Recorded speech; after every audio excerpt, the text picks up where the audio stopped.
Allez, salut l'équipe, on se retrouve pour faire un petit point sur l'actu. Comme vous savez, j'étais un petit peu malade ces derniers jours. Donc là, c'est bon, je me suis badigeonné de Vic, j'ai fait mon petit thé. Et puis je me suis servi du marché comme médicament, hein, car comme vous savez, on a le BTC qui a fait un nouvel ATH, donc il n'y a rien de mieux pour se soigner, je pense. Désolé si ma voix s'enraye un petit peu de temps en temps pendant ce petit point actu. En tout cas, avant de passer justement sur cette petite analyse BTC, hein, hier voilà, je voulais vous faire un petit point, mais bon, j'ai pas eu la force de le faire. Où justement, je vous aurais dit que voilà, ce qui était plutôt bon, c'est qu'on était en train justement d'accumuler, pourquoi pas être en vue d'exploser justement cette zone qui nous servait de résistance pour aller taper la TH. Et dans le cas contraire où on se faisait rejeter, hein, parce que forcément il y a toujours un scénario bearish aussi à envisager, c'était qu'on soit coincé justement dans une sorte de range plus long terme à accumuler dans cette grande phase latérale. Donc là on voit bien qu'on a réintégré le canal à la hausse et on va voir quels seront les différents objectifs à atteindre pour la suite. Avant toute chose, on va du coup refaire un petit point sur ce qui s'est passé, un peu les dernières news. Donc la semaine dernière, hein, comme vous savez, comme on est tombé, le gouvernement américain est tombé en shutdown, donc ils n'ont pas publié les derniers chiffres qu'on attendait tous vendredi, qui sont les chiffres les plus attendus par la Fed. Donc forcément, ça peut décaler aussi potentiellement les décisions de taux d'intérêt de Powell, mais on va voir que cette semaine, justement, qui va être une semaine assez chargée. Donc à part lundi, mardi, où il se passe pas grand-chose, mis à part un petit discours de la Fed, de la BCE, pardon, ces 2 jours-là. À partir de mercredi, nous aurons les stocks de pétrole brut, donc ça c'est pas voilà, hyper intéressant non plus. On aura surtout voilà, mercredi à 21h les minutes de la fête, donc le compte rendu FOMC, hein, qui donnera déjà un avant-goût du discours de Powell du jeudi 9 octobre. Avec aussi les inscriptions hebdomadaires au chômage attendues, donc ça c'est pareil, hein. Est-ce que voilà, elles seront publiées ou pas, sachant que dans le gouvernement qui pour l'instant est en désaccord, hein, qui n'arrive pas à trouver d'accord sur les textes budgétaires. Donc forcément, on ne sait pas si tout ça, ça sera publié. On a les créations d'emplois du coup dans le secteur non agricole qui ont été reportées là sur le vendredi prochain. Donc on verra bien. Et c'est pareil pour les salaires horaires moyens et taux de chômage. Hein, c'est tous les chiffres qu'on attendait vendredi dernier déjà, qui sont pour l'instant projetés pour vendredi prochain. Mais c'est pareil, on est toujours dans l'incertitude de. Donc on verra bien.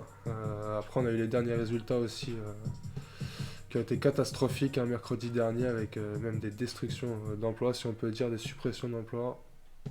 Donc vraiment, voilà, la Fed qui vraiment se concentre là-dessus euh, devrait continuer à avoir une politique plus assouplie et des baisses des taux qui devraient venir pour relancer un peu et dynamiser le marché de l'emploi. C'est Powell qui l'a dit lors de ses discours, hein, qu'il allait vraiment se concentrer justement sur le marché de l'emploi américain, sachant que l'inflation était plus ou moins contrôlée, voilà, elle est légèrement au-dessus de leurs attentes à 2%, mais ça reste plutôt stable malgré voilà, l'impact que peut avoir les tarifs douaniers et autres.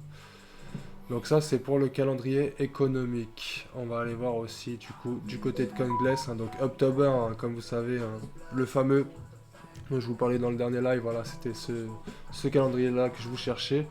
Donc ça montre bien que le mois d'octobre, généralement, voilà, sur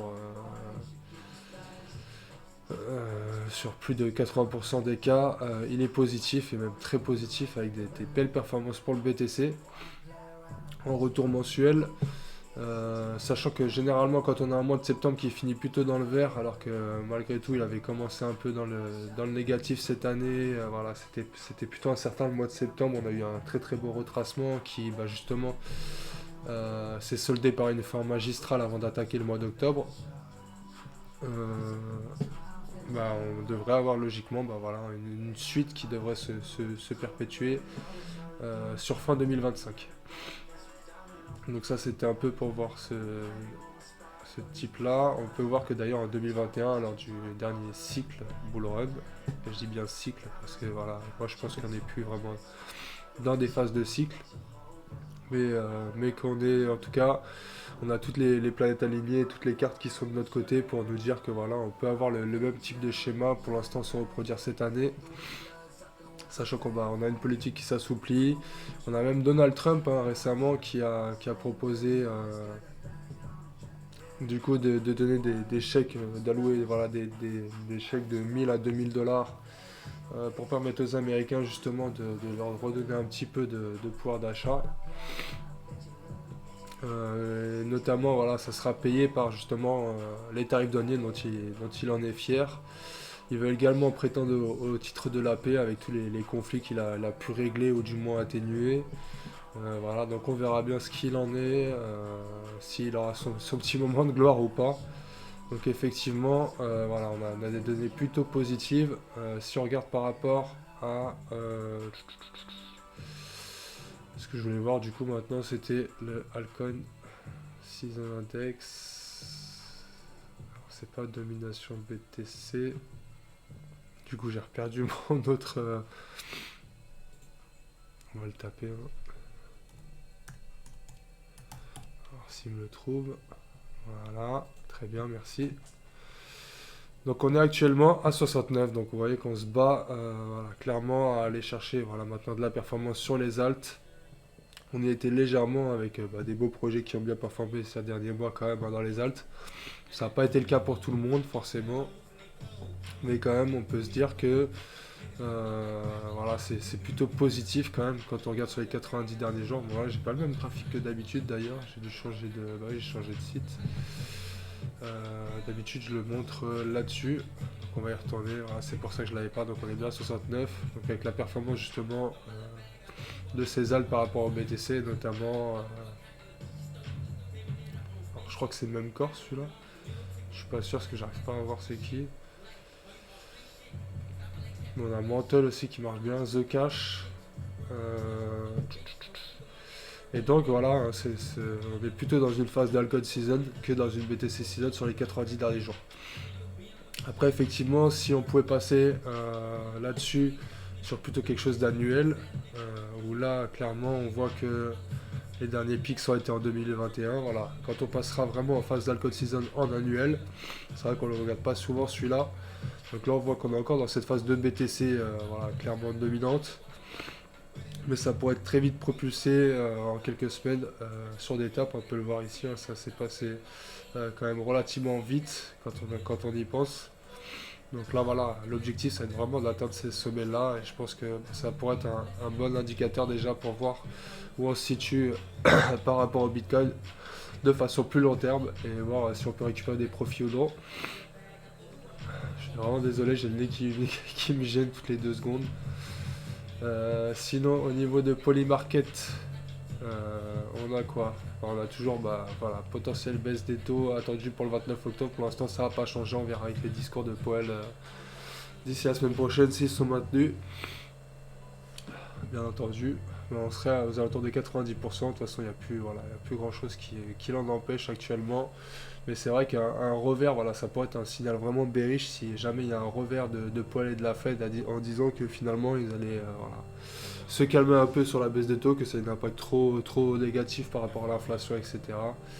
Et c'est ce qui pourrait faire que potentiellement on est vraiment pas un dégoût, mais voilà, un marché qui plie fortement à la baisse si on apprend ce genre de nouvelles par Powell, vraiment. On pourrait avoir un rejet fort sur des niveaux comme on est là actuellement sur le Bitcoin par exemple. Donc ça pourrait être un signal, un catalyseur pour dire en gros c'est fini, enfin c'est pas fini le bull run tant pour moi, mais on pourrait repartir sur une phase un peu plus bière, plus long terme. Au niveau des 25 points, en décembre on est à 64%, c'est très bien. On a même un petit 50 points qui augmente petit à petit. En janvier, on a 8% pour le 50 points, on a 31 pour le 25 points et 62% pour l'inchangé. Donc pour l'instant, on est toujours dans cette phase d'incertitude. On peut pas se dire que ça y est, tout est joué.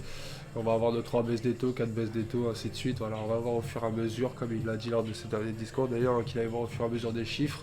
Et en l'occurrence, ils sont un petit peu bloqués aussi par le shutdown. Donc on va voir aussi les répercussions de ceci. Mais pour l'instant, on reste très positif, en tout cas, concernant les prochains meetings de Powell. Enfin, moi, je reste positif et quand je vois graphiquement que voilà, on a réagi sur de très belles zones, que ce soit sur le BTC ou même sur l'ETH, hein, voilà, on va voir. Du coup, maintenant qu'on a fait un ATH, c'est quoi la suite? Donc il y a aussi voilà, dans les signaux un peu plus bearish, hein, justement, là je l'ai vu passer récemment sur les réseaux. Je voyais un peu partout ces deux théories market là, justement, qui donnent justement l'indice du Dow Jones corrélé entre guillemets au transport, hein, quand les deux montent, tout va bien. Maintenant, quand il y en a un des deux qui baisse ou que les deux ils baissent, ça peut signer des crises majeures. On l'a vu lors du Covid, lors comment dire, de la crise de Internet, de la bulle Internet. Donc voilà, là c'est les subprimes juste ici, le Covid crash, voilà, on peut voir que les deux étaient en train de baisser. Pareil ici. Donc forcément, voilà, là si on en a un des deux qui monte, l'autre qui descend, voilà, on a peut-être un début de quelque chose, donc faut se méfier. Pour l'instant, on n'a pas les deux qui descendent, on a un marché des actions qui se portent quand même plutôt bien. Donc on reste très positif. Il y en a même un qui a posté justement un graphique sur les ETF liés au transport et qui avait des signaux plutôt bullish en sa faveur. Après, ça reste un ETF, donc ça regroupe quand même pas mal d'entreprises. Et puis ça sélectionne celles qui performent le mieux, donc forcément ça ne reflète pas vraiment l'économie du transport, voilà, sachant qu'on a eu des petites baisses liées au transport maritime notamment, voilà, avec des impacts à cause des tarifs douaniers, donc c'est ce qui pourrait causer peut-être la prochaine crise, mais ça on verra par la suite. Qu'est-ce qu'on a d'autre? Voilà, en signaux positifs maintenant, on a quand même cette moyenne mobile, pardon, je vais y arriver. La M2, donc le stock mondial, de liquidité mondiale, donc qui était à la hausse, voilà, avec un BTC qui est nettement en retard par rapport à cette hausse, donc il a un gros retard soit à rattraper, soit on commence vraiment à avoir une décorrélation et un désintérêt pour le marché des cryptos, et du coup les liquidités qui vont ailleurs et pas sur le marché crypto. Alors il faut savoir que sur toute sa durée de vie, entre guillemets, le BTC a toujours suivi cette liquidité mondiale. Donc voilà, se rattraper, est-ce qu'il va le rattraper dans les prochains mois, d'ici la fin de l'année, avec les baisses des taux, voilà, on peut s'attendre à ça, et là on devrait avoir normalement un prix du BTC qui est aux alentours des 160-165 000, ce qui rejoint un peu la prévision de JP Morgan qui a lancé récemment un BTC à 165 000 d'ici la fin de l'année, donc pourquoi pas. Là on est aussi dans les signaux bearish, mais on en parlera plus tard. IWC. Donc ce qu'on va faire, c'est qu'on va revenir dans un premier temps sur le BTC et les analyses. Non, on va aller d'abord déjà voir un peu ce qui se passe sur les news sur le marché quand même. On va reprendre les choses dans l'ordre. Je suis désolé, j'ai pas toute ma tête. Donc qu'est-ce qui s'est passé? Donc forcément, oui, il y a eu aussi le retard lié aux ETF. Forcément, Litecoin qui attendait son ETF pour le 2 octobre qui s'est vu repousser forcément. Et ça sème un peu le doute au niveau des alts, forcément vu que le gouvernement est en shutdown, donc on a tous ces services administratifs publics qui est au chômage technique. Donc ça peut impacter, comme on vous avait dit, sur les ETF notamment et les décisions d'ETF, malgré que la SEC ait raccourci justement les demandes et les délais. Donc pour faciliter l'accord des ETF, ils ont été pris un peu de court par ce shutdown. Alors, est-ce qu'ils l'avaient anticipé que justement ils avaient revu leurs normes juste avant pour qu'ils puissent déposer voilà, tout leur dossier et qu'une fois que le shutdown est terminé, on accorde tout d'un coup et on n'en parle plus. On verra bien la suite, en tout cas ça sera à suivre. Et ça fait partie forcément des news un peu bearish pour les alts de ces derniers jours. Mais ça reste dans les petits papiers et pour moi ça reste bullish quand même sur le long terme. Il y a toujours de plus en plus de demandes. Faut pas oublier aussi qu'un grosse news qu'on a eu la semaine dernière, c'est qu'on a Vanguard, donc, qui est l'un des plus gros aussi monstres des fonds d'investissement derrière BlackRock, qui a rejoint enfin le mouvement qui était plutôt contre les crypto-monnaies et qui maintenant a rejoint clairement le mouvement crypto-monnaie qui s'y est mis. Donc ça y est, on a tout le monde dans la course. Donc est-ce qu'on peut enfin démarrer les hostilités? Parce que franchement, voilà, est-ce que si c'était juste une question d'attendre les derniers arrivants, franchement, voilà, nous ça nous a fait, ça nous a fait attendre et patienter pendant des mois. Après ça nous a permis d'accumuler, il faut voir les choses dans le positif aussi. Donc après voilà, on a la BCE aussi qui choisit des partenaires stratégiques pour l'euro numérique. C'est pareil qu'ils faisaient un peu la guéguerre contre les stablecoins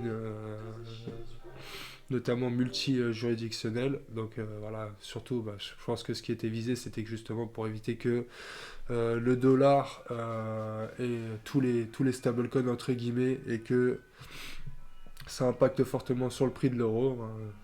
Faut se mettre à leur place, les pauvres. Mais bon, fallait se lancer avant. Ça fait des mois et des mois que les Américains en parlent, qu'ils ont la projection de le faire. Maintenant, les Européens qui arrivent après, qui décident de prendre une autre voie, c'est-à-dire qu'ils veulent centraliser plutôt leur monnaie plutôt que de garder décentralisé un peu comme le fait les États-Unis. Donc moi, je vous ai envoyé un petit reportage d'ailleurs qui est super bien fait sur le groupe Discord, donc vous pourrez aller voir, qui montrera un peu les impacts que peut avoir ces monnaies numériques sur votre quotidien. Donc je vous invite à aller le voir si c'est pas fait. C'est hyper intéressant, c'est rapide, hein, c'est débriefé en 15 minutes. Donc si ça vous intéresse, n'hésitez pas à y aller. Ensuite, on a Coinbase qui se rapproche de Wall Street avec une licence très convoitée, donc qui est celle de licence que est en train de demander d'ailleurs Ripple, hein, les licences bancaires. Après, ils disent qu'ils n'ont quand même pas l'intention de devenir une banque pour le coup. Mais en tout cas, voilà, c'est un gage entre guillemets de sécurité et de fiabilité concernant Coinbase. Donc ça reste toujours dans le format adoptionnel qu'on envisage, plutôt positif. On a Sui qui lance 2 stablecoins aussi pour concurrencer l'USDT et l'USDC. D'ailleurs, les stablecoins qui capitalisent actuellement sur des nouveaux records à 300 000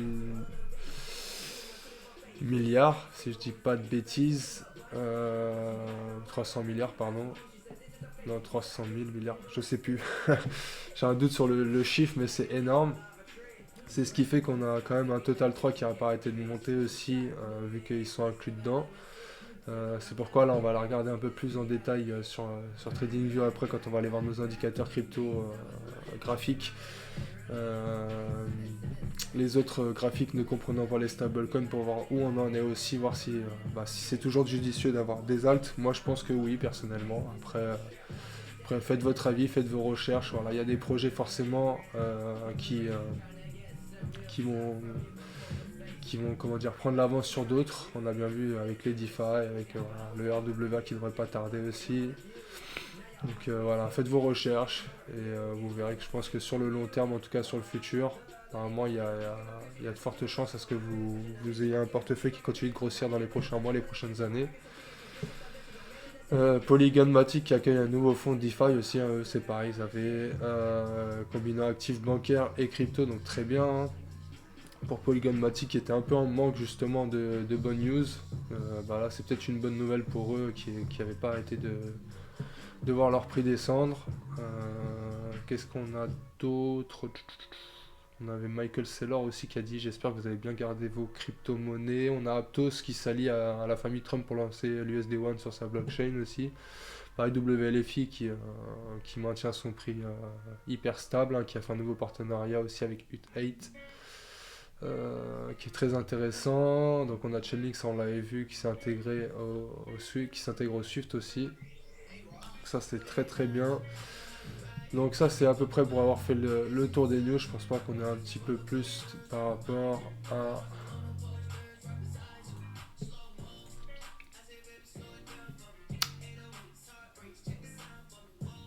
Non, on n'a pas grand chose de plus avec Eric Trump qui demande s'ils vont faire exploser la crypto dans le bon sens ou dans le mauvais sens. Hein.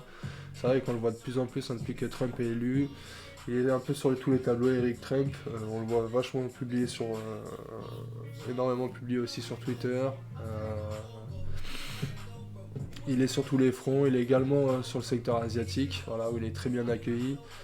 Donc non, il a quand même une mouvance plutôt positive, je pense, pour le marché. Et je pense pas que ça soit derrière pour s'enrichir un maximum. Je pense qu'ils ont déjà assez de fonds. Après, c'est vrai que on verra, voilà, leurs ambitions, personne n'est dans leur tête, mais il y en a certains qui se posent des questions en tout cas, et c'est intéressant de lire ce genre d'article si vous le souhaitez. Bon allez, sans plus attendre, on va aller voir un petit coup vite fait la bubble map. On va essayer de faire plus vite parce que ça fait 20 minutes, après ça fait 3-4 jours que je vous ai pas vu, donc vous m'avez un petit peu manqué aussi. Donc j'en profite. On a Aster qui a retracé un petit peu, d'ailleurs Aster je vais vous en parler, pourquoi je vous ai dit d'ailleurs de potentiellement revendre un petit bout hier, ça va pas louper vers les 2 $. Donc il a remonté légèrement vers les 2,10, c'était peut-être le dernier point de sortie. Après un petit retracement, voilà, je vais vous montrer après graphiquement pourquoi j'ai pris cette décision. Donc ça c'est pas anodin hein, comme décision. Sachant qu'en plus Aster, prochainement il y a une libération de tokens, il y a une libération d'airdrop. D'ailleurs sa libération de tokens qui est assez explosive quand même, hein. C'est des libérations de tokens de l'ordre de 11% par mois. Donc normalement il y a peu de projets crypto qui peuvent s'en sortir de ça, mais après Aster a quand même pas mal d'atouts, donc je vous ai déjà parlé avec notamment donc de la discrétion au niveau des transactions. On a un marché qui est ouvert à 100% même pour les actions. On a aussi du trading avec des leviers x 1000. Donc voilà, c'est un projet qui fait parler de lui, qui rassure aussi les baleines pour investir dessus. Qui est soutenu et créé par CZ, donc qui était un partenariat aussi avec APX. Donc c'est un très très beau projet, je pense, sur le long terme. Maintenant, on va aller voir les zones qu'il faut tenir. Et toujours les objectifs qui restent inchangés selon moi. L'objectif au moins des 3-4 $ déjà, ça pourrait être pas mal. Maintenant, on va aller voir la suite. En tout cas, sur la journée, c'est plutôt positif sur le top 100.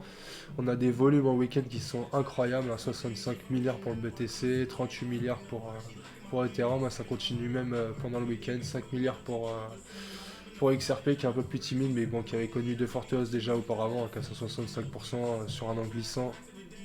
Donc en year to day. Donc c'est énorme, donc faut pas oublier ça, hein, forcément. On a Solana aussi 6 milliards 82 avec 62% annuel. Donc on voit qu'on est quasiment beaucoup dans le vert, surtout dans le top 50, top 100. Et ce qui est intéressant de voir, c'est qu'on a des projets dans le top 200, 300 qui commencent aussi à exploser, même 400. Donc les plus petites market cap qui commencent aussi à exploser et à en profiter. Et ça c'est toujours des signaux positifs aussi pour les projets long terme. Pour vos portefeuilles en long terme, pardon. Je vais y arriver. Donc voilà, c'est pareil, on a pas refait un petit point sur l'airdrop glacier, donc c'est dans 15 jours à peu près. Voilà, donc la date, ce serait le 20 octobre du coup. Donc on attend ça avec impatience aussi de voir ce que ça donne, hein. Ça fait déjà un petit moment qu'on l'a fait nous, ça fait déjà plus de 30 jours je crois. Donc on verra bien la suite, on va essayer de suivre ça aussi en temps voulu, on n'oublie pas. Allez, c'est parti pour l'analyse graphique, maintenant les techniques, pour essayer de ne pas faire trop long. Donc on va commencer avec nos indicateurs. Donc la BTC dominance qui a un peu chuté, donc ça c'est parfait, qui est quand même pas mal monté ces derniers jours, hein. Comme je vous avais dit, voilà, potentiellement pour avoir un retracement jusqu'à cette zone, donc vers les 60% pour repartir à la suite. Ça reste envisageable, hein, très clairement, voilà, sachant que le BTC vient de taper un nouvel ATH. Est-ce qu'il va vouloir continuer un petit peu? Est-ce que voilà, maintenant on va se faire rejeter? Ça on le verra. Mais forcément que pour aller chercher cet ATH, il a dû reprendre de la dominance par rapport à la globalité du marché. Donc c'est tout à fait sain, je trouve, comme correction. Il n'y a rien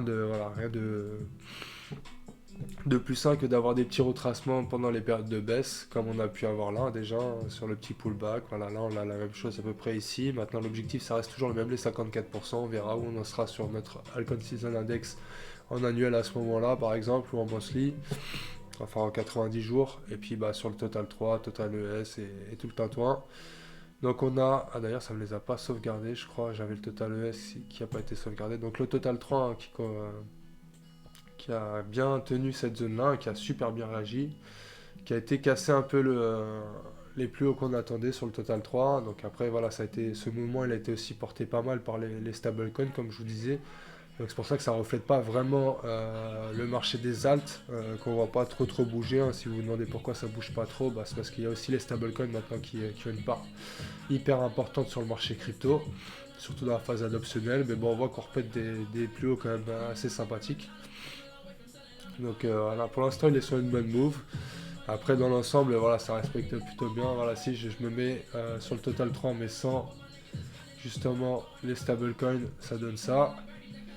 Donc je vous avais tracé justement quelques petits trucs assez sympas. Donc ce qu'on peut voir, hein, c'est qu'il est en train de faire une sorte de jolie ta séance ou épaule tête épaule, à vous de voir, à vous de juger pour les chartistes, hein, vous connaissez un peu mieux que moi peut-être. Mais en tout cas on casse des niveaux majeurs, voilà. Tant qu'on est dans cette zone, on est sur la phase plutôt explosive. Maintenant si on passe la ligne rouge, très clairement, bon, on va aller chercher pourquoi pas des nouveaux tops. Donc on verra à quel moment on atterrit sur cette trendline justement que j'ai tracée grâce toujours aux lignes droites, c'est toujours un peu plus précis. Alors pourquoi ça s'est décalé comme ça? J'avais dû la tracer peut-être en weekly. Ou alors tracer un petit peu mieux. Sorry. Voilà, pour essayer d'avoir un maximum de points, toujours c'est le plus important. Donc l'objectif, ça reste les 1,5 trillion à peu près. Une fois qu'on aura explosé ce niveau-là, voilà, aller chercher 1,5 trillion. Et là, on pourra se dire que, vu qu'on est sur l'ensemble du marché, excepté le BTC, ETH et stablecoin, c'est qu'on aura une all season en pleine bourre et qu'il faudra certainement récupérer des profits. Donc on va suivre davantage celui-là d'ailleurs que le Total 3 qui maintenant je trouve est un peu moins judicieux vu que les stablecoins ont pris une place trop importante sur le marché. Donc on suivra un peu plus celui-ci. On a le Total donc qui continue de chercher des ATH, hein, qui avait fait un nouvel ATH d'ailleurs de 4,2 trillions. Donc le marché crypto qui continue d'attirer de la liquidité, c'est magnifique, hein. Même là-dessus, regardez, un petit retour sur le Fibo, ça repart à la hausse. C'est magnifique, tout est beau, tout est rose. Non, je plaisante, mais en tout cas, il y a des signaux plutôt positifs. Et vous voyez, hein, ce petit signal que je vous avais parlé aussi sur le TH contre le... donc là, par contre, ça n'a pas tenu. Attendez. Ça a fait quand même ce petit pullback, mais on avait ce petit croisement MACD en monthly qui justement, je vous avais parlé lors des dernières vidéos live qu'on avait eu. Donc je vous avais dit que ça mettrait certainement un peu de temps à se mettre en place avant que l'ETH prépare son gros mouvement. On l'a eu le gros mouvement sur l'ETH, d'ailleurs ça nous a permis d'aussi encaisser un TP2 sur l'ETH qu'on va aller voir juste après le BTC. Mais voilà, regardez toujours cet objectif là. Je vais y arriver. Désolé, je vais boire un petit coup.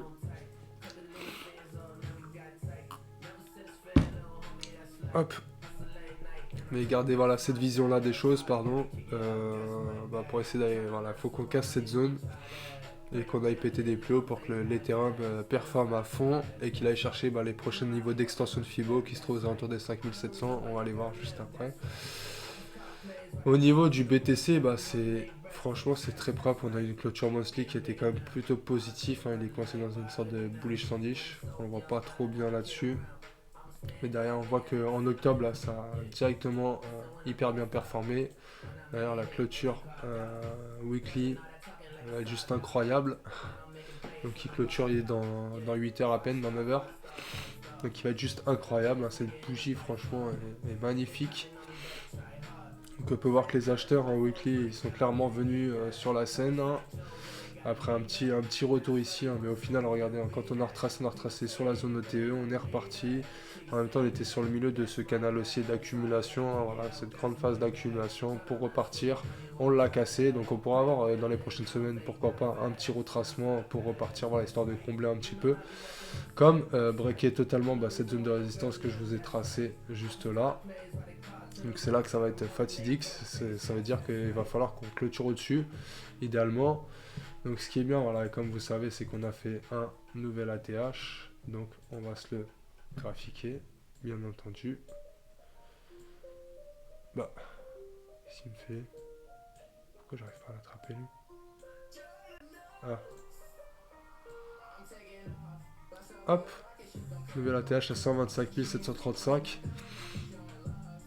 pour le mois d'octobre. Donc on a vu, ça faisait 2 mois qu'on n'avait pas tapé d'ATH, hein. On l'attendait avec impatience celui-là, ce mouvement-là.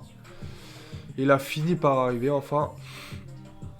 Donc c'est plutôt positif. Là même là, si on finit comme ça en clôture daily, c'est pas trop mal. J'aimerais bien qu'il clôture quand même au-dessus de cette zone en rouge que je vous ai tracée, qui est une grosse zone de polarité en résistance, hein, qui aurait pu très bien servir de rebond. D'ailleurs on s'est permis d'accumuler un petit peu hier sur la journée avant de casser la zone. Donc on va voir comment il réagit. Là pour l'instant il réagit plutôt bien. J'espère qu'il va nous faire un petit pullback et repartir à la hausse quasiment de suite. Ça serait plutôt pas mal. Si jamais on réintègre, comme je vous ai dit, voilà, ça sera certainement pour un petit retracement, voilà, histoire de reprendre un petit peu de force avant de repartir. Là on vient de faire un nouvel atterrage, donc il faut se dire qu'il y avait entre guillemets 99%, 100% des gens qui étaient en positif à un certain moment. Donc forcément il y a de la prise de profit, surtout ceux qui se sont fait avoir et qui ont acheté, bah, par exemple là, au 124 300 en août dernier. Donc qui ont forcément voulu se débarrasser peut-être ou alléger leur position pour reprendre un petit peu mieux. Ce qui est pas déconnant je trouve. Plutôt que de vendre à perte, il vaut mieux attendre ce genre de phase là.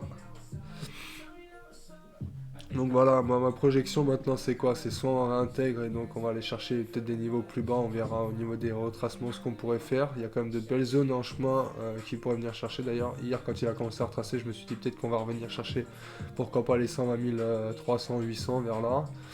Il n'est pas venu les rechercher. Effectivement on commence à avoir un prix aussi, je pense qu'il va commencer à s'essouffler. On a fait un léger... Alors attendez, parce que là je suis en horaire, c'est un petit peu trop court. On a quand même eu voilà, un petit excès en 4 heures, là on peut le voir. Donc est-ce qu'il va pas rechercher un petit coup de respiration pour repartir de plus belle? C'est envisagé en tout cas, mais on va rester très positif. On va voir ce qui va se passer pendant les prochaines 24 heures, pendant la prochaine semaine. Si on continue cette hausse ou pas. Au niveau des objectifs, bah voilà, maintenant qu'on a tapé le magnifique TP2 qu'on a fait là, plus TP2 aussi là-dessus, non, ou c'était TP2 là-dessus. Je sais plus, enfin bref, il faudrait que je regarde dans le Discord. On a fait au moins 2-3 TP sur le BTC cette semaine, donc magnifique. Et des beaux TP en plus. Maintenant, l'objectif pour moi, comme je vous ai dit, c'est d'aller chercher au moins les 126 000. Même 128, hein, parce qu'on serait sur le milieu du canal haussier qu'on a là. Donc je vais aller chercher pourquoi pas les 128 000 K, 128 K pardon, pour aller chercher un autre TP là-dessus. Alors je vais me servir peut-être de cette position là pour clôturer les 128K. Je vais voir, ou clôturer ma position qui est encore au 99 500 ou 78 000. Je verrai bien.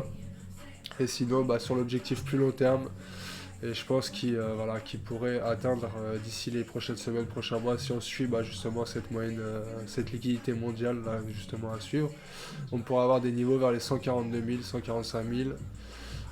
Qui serait plutôt intéressant parce qu'on est sur l'extension de Fibonacci comme on le voit à chaque fois, hein, comme je vous le mets régulièrement en live. Donc elle est où? Mon extension de Fibonacci elle est là, donc vous voyez à ce niveau là, donc on serait vers les 145 000 à peu près. On a également une extension de Fibonacci à plus court terme qu'on avait pu tracer une fois, qui nous montrait les 138 000 aussi. En tout cas, beaucoup l'attendent à 150, 160 000, donc je pense que récupérer des profits vers les 145, entre 138 et 145 000, je pense que c'est pas déconnant sur du long terme. Bon, pourquoi pas recharger, accompagner le mouvement, voilà, il va pas partir non plus pleine balle, fusée. Après, ce qui est bien, c'est qu'on a des graphiques aussi qui montrent que on a de moins en moins d'offres sur les plateformes d'échange. Et bah, vous savez, hein, comme ce qui s'est passé il y a quelques mois, donc moins on a d'offres et plus on a de demandes, et notamment des demandes institutionnelles et autres, et plus bon, on peut s'attendre à un choc de l'offre et de la demande, et ce qui fait qu'on a un prix qui mécaniquement explose à la hausse.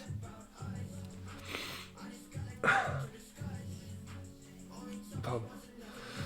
Donc on verra bien par la suite si ça s'avère positif ou pas pour le marché. En tout cas, les retails se font attendre. On n'a pas vu encore de gros médias en parler, de la THBTC, de machin. Donc voilà, patience.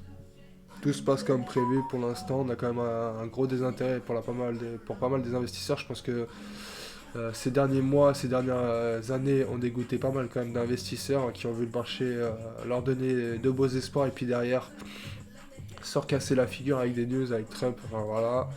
Donc il y a eu peut-être eu un petit désintérêt par rapport à ça. La mauvaise pub qui est faite aussi par rapport à la BCE et à leur monnaie numérique. Donc voilà, tout ce genre de choses peut avoir un impact aussi négatif sur comment dire, la vision des investisseurs retail sur le marché.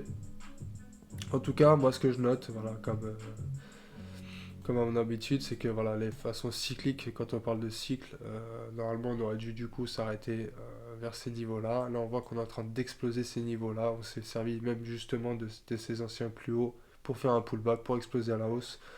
Donc moi, let's go, c'est parti. On a une nouvelle structure qui est en train de se mettre en place.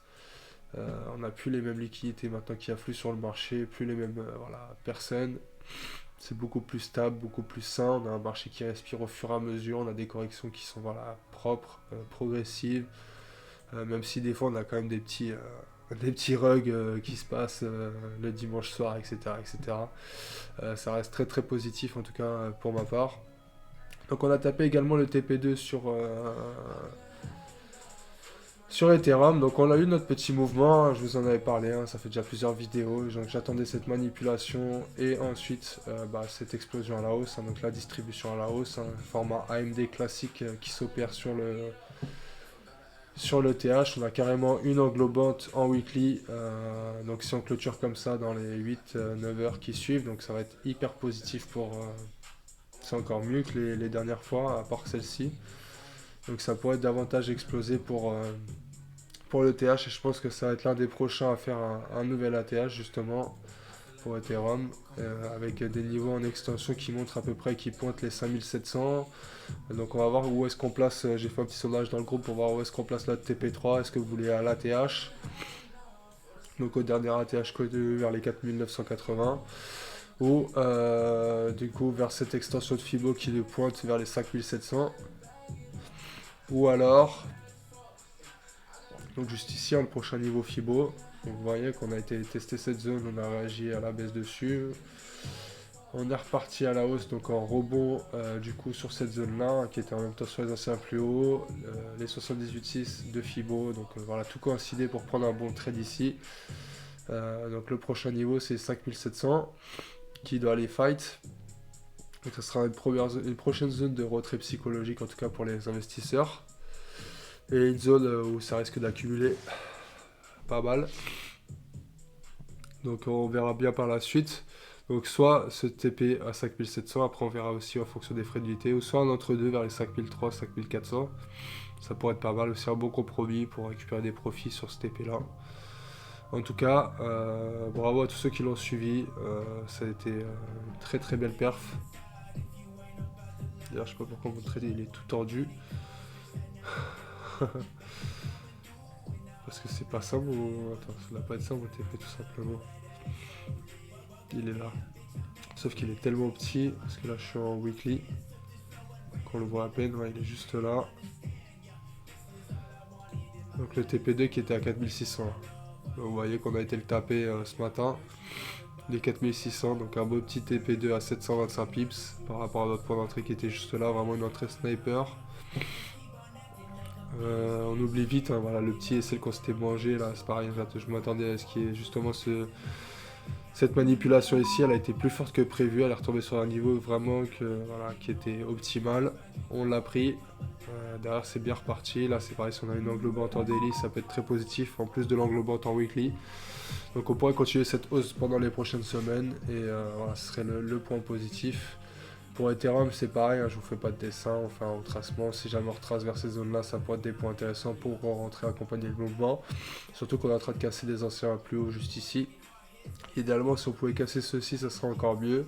Donc on verra, après ça reste toujours positif, on est sur une belle dynamique. On va essayer d'accompagner le mouvement un maximum dans le groupe. Je vais essayer de reprendre un maximum de force aussi pour qu'on puisse le faire. Je suis désolé, la vidéo a duré un petit peu longtemps. Je vais essayer de terminer assez rapidement sur Solana, qui a très très bien réagi à la zone aussi. C'est pareil, je vous avais dit en live, j'en avais repris aux alentours des 200. On est déjà à 300 pips de profit. Maintenant, est-ce qu'on va se recasser la figure? Je ne sais pas. En tout cas, on était sur cette zone de résistance. Il faut qu'il aille la casser pour partir plus haut. C'est pareil, en attente des ETF, pourquoi pas. On verra bien par la suite. S'il y a des retracements, on saura quoi faire. XRP, c'est pareil, il est bien parti. On a tapé un petit TP1 sympathique vers les 3$. Maintenant, il est en train de continuer. Donc le TP1 était plutôt aux alentours des 3$. Maintenant, je vous ai dit, le prochain objectif pour moi, c'est d'aller viser la TH. Donc on va essayer de taper ça. En tout cas, très très bon rebond, hein, sur la trendline. On l'a bien pris. On a bien fait de prendre celui-ci aussi. Donc on va voir jusqu'où il pourra aller. Pareil, on attend énormément d'ETF sur XRP. Je reste ultra bullish pour cette crypto-monnaie qui a de l'avenir dans l'adoption et dans toutes les normes ISO 20022 d'ailleurs. Je vous invite à aller voilà, activement faire des recherches dessus parce que vous risquerez de louper quelque chose. Au niveau du gold, c'est pareil, on tape ATH sur ATH en ce moment et c'est ce qui peut être inquiétant aussi, qui montre l'incertitude sur le marché. Et c'est pour ça que je voulais vous montrer tout à l'heure un petit indicateur qui est celui-ci, qui est un indicateur qui compare le Dow Jones avec le gold. Et effectivement, à chaque fois qu'on a eu des crises majeures aussi, on a eu justement un gold qui surperformait le marché des actions, le stock option, le stock market, pardon, je vais y arriver. Bon, ce qui est intéressant de noter, c'est qu'on n'est pas dans une bulle au niveau justement de ces actions. Les bulles, elles se passent plutôt quand on est voilà, sur des pics comme ça. Donc si on serait en bulle, on serait plutôt vers là-haut. Là, on n'est pas en bulle, mais on voit quand même que l'incertitude qu'il y a sur le marché, potentiellement, elle pourrait casser cette trendline et envoyer propulser l'or avec une forte hausse et par rapport à un marché des actions. Donc c'est là qu'on note vraiment l'incertitude qu'on a sur le marché. Et pour revenir sur les graphiques, on va terminer avec juste Aster. Pourquoi voilà, parce que c'est peut-être ça ce que vous attendez tous. Donc désolé, la vidéo elle est un petit peu longue, 40 minutes, mais je pense que ça valait le coup. Ça faisait quelques jours qu'on s'était pas vu. Fallait qu'on débriefe un petit peu. Donc pourquoi tout simplement parce que j'ai retracé ce Fibo dans l'autre sens. Donc, comme vous savez, on avait tracé un premier Fibonacci de ce point bas là à ce point haut là pour définir cette zone là qui nous a permis de racheter en live l'autre fois aux alentours des 1,54$. On va avoir, comme je vous ai dit, des périodes de libération de jetons qui arrivent, donc on ne sait pas trop l'impact que ça peut avoir, surtout que c'est des libérations assez conséquentes. Hein. D'habitude, c'est de l'ordre de 1 à 2%. Là, on est plutôt sur de l'ordre de 11%. Les projets crypto qui ont voulu se lancer là-dessus, ils n'ont pas forcément bien tenu ce genre de libération de jetons. Après, Aster, comme je vous ai dit, voilà, il a un potentiel juste énorme. Moi, j'ai une grosse croyance. Alors, ce qui est plutôt positif, alors dans le négatif, je vais vous le dire, c'est quoi? C'est qu'on a venu réagir justement sur ces 2,23 qui étaient les 78,6 de Fibo. Donc c'est pour ça que je vous ai dit vers les 2$, aux alentours des 2$, ça pourrait être intéressant de récupérer. Au cas où justement on vient de retracer un peu plus bas et chercher des zones, hein, comme je vous ai dit aussi lors des dernières vidéos, c'est que potentiellement on pourra retracer davantage et dans ce cas-là, on aurait des niveaux hyper intéressants vers les 96 centimes, 1$. Donc là, il ne faudra pas hésiter à rentrer pleine balle. Donc c'est toujours intéressant de récupérer des profits au fur et à mesure aussi pour pas avoir trop de regrets.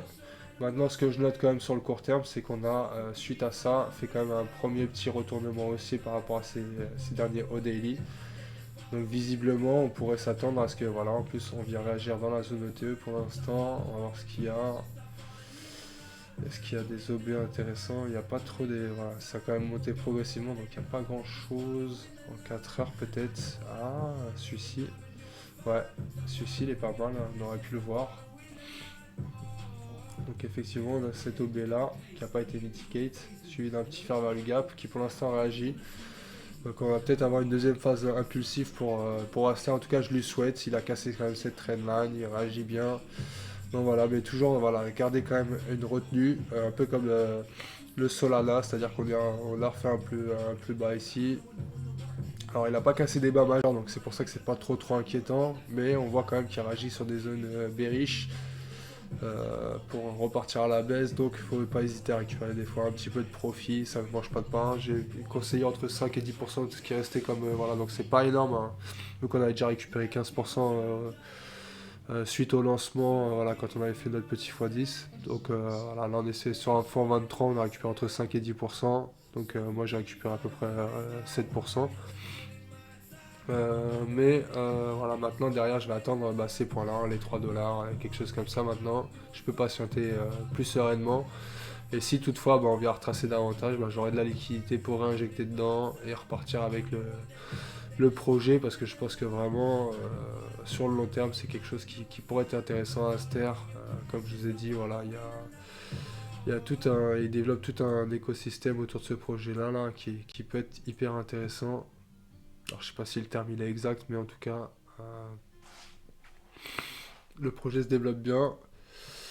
WLFI, il va falloir qu'il se décide. Il est en train d'accumuler pour l'instant, donc on va voir un peu l'impact que ça aura. Donc là, c'est pareil, apparemment, il y a eu des ventes pour justement que UT8 rentre dans le partenariat. Donc c'est pareil, ils ont prévenu, hein, ils ont dit qu'ils allaient faire vendre pour justement intégrer UT8 en partenariat. Donc c'est pareil, hein, c'est toujours pour concevoir, oui, avoir des fondations assez solides, justement pour pouvoir mieux partir derrière pour la suite. Là, effectivement, j'ai l'impression qu'on est quand même sur un truc qui est plutôt pas mal. Même si on prolonge ça, on est vraiment sur quelque chose d'intéressant. Donc celle-ci, on peut l'enlever. Hop. Celle-ci aussi, on peut l'enlever maintenant. Hop. Et on va garder juste ça. Voilà. L'idée, c'est qu'on aille casser cette bande-là et derrière qu'on aille tout exploser, les gars. Voilà, c'était tout pour moi. J'espère que ça vous a j'espère que ça vous a plu. Je suis désolé, c'était un petit peu long. Vous pouvez faire de l'avance rapide ou aller aux endroits qui vous intéressent sur YouTube. En tout cas, si vous avez bien aimé, n'hésitez pas à laisser un petit commentaire, à liker, à partager la vidéo, la chaîne, à intégrer le groupe Discord aussi, à nous rejoindre sur les live Twitch. Alors, je sais pas si je pourrais faire un petit live Twitch ce soir, je vais essayer, mais je vous promets rien. En tout cas, je vous souhaite à tous un agréable dimanche. Et je souhaite que du vert pour vous et du positif pour les mois qui viennent. Accrochez-vous, voilà, on est peut-être sur une des dernières lignes droites pour aller récupérer après derrière des profits, même si je pense que l'arrivée n'est pas encore tout de suite. Il risque peut-être d'y avoir quelques turbulences entre deux. Là pour l'instant on a les planètes qui s'alignent plutôt bien. Tout coïncide dans le bon sens. On va voir si justement ils vont nous régaler ou pas. Je pense qu'on a assez attendu. On a quand même voilà, la dernière liquidation du BTC qu'on a pu voir sur le mois de septembre. C'était vraiment histoire de liquider toutes les dernières mains faibles. Hein, vraiment histoire de sortir un maximum de monde du marché avant de repartir à la hausse. C'est pour ça que je vous ai dit à chaque fois qu'il y a des corrections et c'est pour ça que j'ai une stratégie qui se base uniquement sur les retracements pour rentrer en position d'achat ou sur des retracements aussi pour rentrer en position de vente parce que déjà on a les meilleurs points d'entrée et que derrière j'ai pas envie de louper le fameux mouvement. Donc même si on se serait mangé un petit stop là, je sais qu'il y avait ma zone juste en dessous que je vous avais parlé avec les moyennes mobiles. D'ailleurs, je vais revenir sur la moyenne mobile daily qui nous pendait le nez. Non, c'était weekly, je crois. Daily. Qui nous pendait le nez vers les 104 000 ou 102 000 il y a quelques temps, qui maintenant est en forte hausse, hein, qui carrément est aux alentours des 106 000, donc qui continue de monter. Donc ça, c'est très très positif. On se rappelle ici qu'il y a eu ce Golden Cross juste là. Ça continue de grimper. C'est pareil, je vous avais dit pas d'inquiétude concernant la MM20 et 50 qui avaient légèrement recroisé dans le mauvais sens, elles sont en train de recroiser dans l'autre. Vous voyez hein, ici, petite phase de croisement baissier, on a eu la petite correction juste là, on est revenu, hop, là ça y est, on a déjà recroisé dans l'autre sens, donc pour repartir à la hausse. Donc on verra ce qui se passe dans les prochaines semaines. Allez, je vous laisse, je vous en dis pas plus. Ciao l'équipe, ouais, ça fait quand même 47 minutes, j'abuse. Allez, ciao l'équipe, bon après-midi, bon dimanche à tous.